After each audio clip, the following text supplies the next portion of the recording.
भोले बाबा के नगरी चल से सजनवा, कांवरिया बन के बोल हम बम। गंगा जल लेके देव घर चली हम, हर हर महादेव गूंजे हरदम।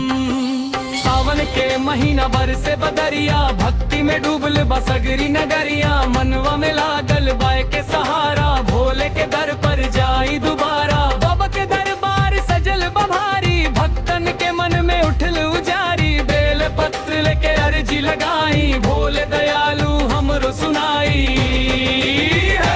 भोले बम हर हर बम, भोले बाबा के जय जय बम।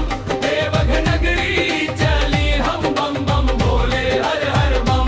भोले बम हर हर बम, भोले बाबा के जय जय बम।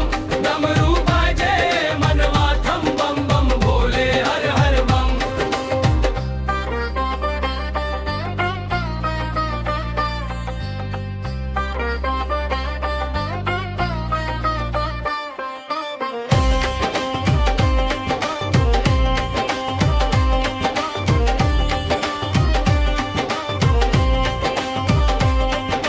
डमरू बजेगे गूंजे जयकारा, भक्तन के लागे भोले सहारा।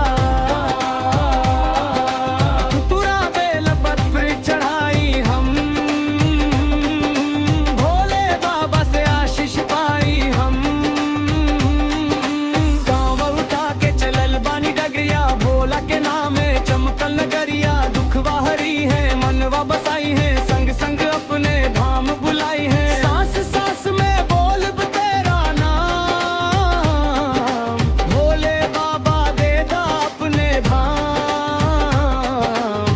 थक जाई देहिया थम ना मन, तेरे भरोसे पूरा जीवन।